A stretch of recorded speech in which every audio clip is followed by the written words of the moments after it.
Bonjour, bonsoir les amis. Alors il pleut un peu à Bali. J'ai envie dans cette vidéo de répondre à la question suivante. C'est facile de gagner de l'argent. Il suffit de faire des formations sur le trading, sur la guitare, sur le business. En fait, il suffit de vendre des pelles au lieu de chercher de l'or. Bien sûr qu'il y a une part de vérité dans cette affirmation, mais il y a également beaucoup de mensonges. C'est-à-dire qu'il y a beaucoup de gens qui parlent, qui vous expliquent que c'est facile de faire ceci, que c'est facile de faire cela. Mais en fait, ils ne font jamais rien, ces gens-là. Ils sont toujours là à dire c'est facile. Mais si facile, pourquoi tu ne le fais pas? Parce que tu as la trouille. Parce que tu sais que c'est pas si facile que ça. Mais parce que tu sais que comme tu es un loser dans ta tête, désolé hein, d'être direct, tu es un loser dans ta tête, tu dis c'est mieux d'être dans le confort de dire c'est facile. C'est facile, il n'y a qu'à faire ceci, il n'y a qu'à faire cela. Moi, je vais vous dire un truc. Quand j'ai pris cette décision, tout le monde m'a pris pour un fou. Cette vidéo, elle est faite pour les gens qui ne connaissent pas ma situation. Quand j'ai créé la TKL, beaucoup de gens m'ont pris pour un fou.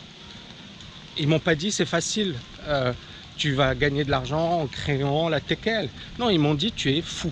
Tu as un super CV, tu es agrégé d'économie, tu as un magistrat en finance, tu as une expérience dans la finance, tu as écrit des bouquins, tu es passé à la télé. Tami, tu fais une grosse connerie. Ils m'ont jamais dit c'est facile. Ils m'ont dit Tami, tu fais une grosse connerie. Alors comment?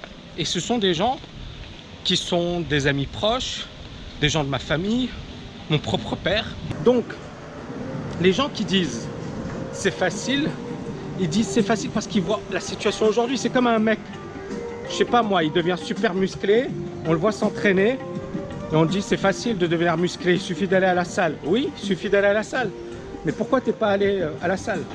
Pourquoi t'as passé ton temps effectivement à dire que c'était facile? Il y aura toujours des personnes qui vous diront c'est facile de réussir, c'est facile de faire ceci, c'est facile de faire cela. Dans les faits, il n'y a rien de facile les amis, il n'y a rien de facile. Bien évidemment qu'il y a des tendances, il y a des modes, il y a à un certain moment des activités qui vont vous permettre de réussir rapidement, c'est normal. Mais beaucoup de personnes n'oseront pas passer à l'action, elles le savent, elles savent qu'il y a des tendances. Je ne sais pas moi, à un certain moment, il fallait ouvrir des boutiques sur les téléphones portables. À d'autres moments, comment créer un site internet. À d'autres moments, je sais pas, il y a plein de modes, de tendances et ça, vous le savez mieux que moi. Donc au début, les premiers qui arrivent sur un marché sont ceux qui gagnent le plus. Et ensuite, bien évidemment, il y a énormément de concurrence et puis ça s'entretue. Et puis on va créer un deuxième marché, un troisième marché, un quatrième marché. Donc il y a des tendances dans le domaine du business, mais dans tous les domaines. Et les gens qui disent, encore une fois, c'est facile, n'ont pas compris que finalement, ceux qui sont passés à l'action, peut-être que ça paraît facile pour eux aujourd'hui, mais ils sont passés à l'action. C'est-à-dire, moi, et encore une fois, j'insiste sur cette dimension, tout le monde m'a dit, tu es fou.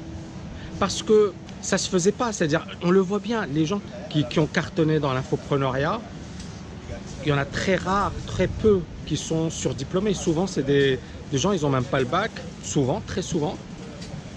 Et souvent, ils n'avaient rien à perdre. Ils n'avaient rien à perdre. C'était pas comme moi. Donc moi, j'avais à perdre. Pour certaines personnes, Olivier Roland, on en avait parlé. Lui, il a pas passé son bac. Et pourtant, il est super brillant. Il a largement le niveau, voilà, d'un bac plus 5.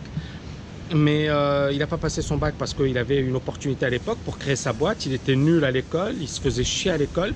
Et puis, il a créé Olivier Roland. Voilà, il est tombé au bon moment, au bon endroit. Il y a eu cette vague de l'infopreneuriat. Il a cartonné dessus. Bravo, tant mieux. Mais beaucoup de personnes, encore une fois, dans l'infopreneuriat se sont lancées parce qu'elles n'avaient pas le choix et parce que, bien évidemment, elles avaient voilà, un boulevard, un carrefour, tout ce que vous voulez. Pour des gens comme moi, c'était plus difficile. Je vois un gars comme Laurent Chenot, lui aussi, il avait fait un MBA de Harvard, bon, d'après ce qu'il dit. Il est également ingénieur. Laurent Chenot, il disait, voilà, au départ, il utilisait un nom d'emprunt pour lancer son blog. Sur la voyance ou un truc comme ça. Bon, j'ai oublié le thème de son blog, mais il bossait dans une banque et donc effectivement il a fait incognito, il a lancé son activité incognito pour ne pas se faire taper dessus par ses collègues et par son travail, par ses employeurs. Tous les gars qui ont créé un business, à un certain moment, ils ont un courage que beaucoup de gens qui les critiquent n'ont jamais eu. Et moi, je vais vous dire un truc. Si vous arrêtiez de critiquer et si vous passiez à l'action, agir au lieu de subir. C'est super simple encore une fois de critiquer et c'est super difficile de passer à l'action. J'espère que vous avez aimé cette vidéo. N'oubliez pas de la liker et de la partager. Je vous dis à bientôt les amis. Ciao, ciao, ciao.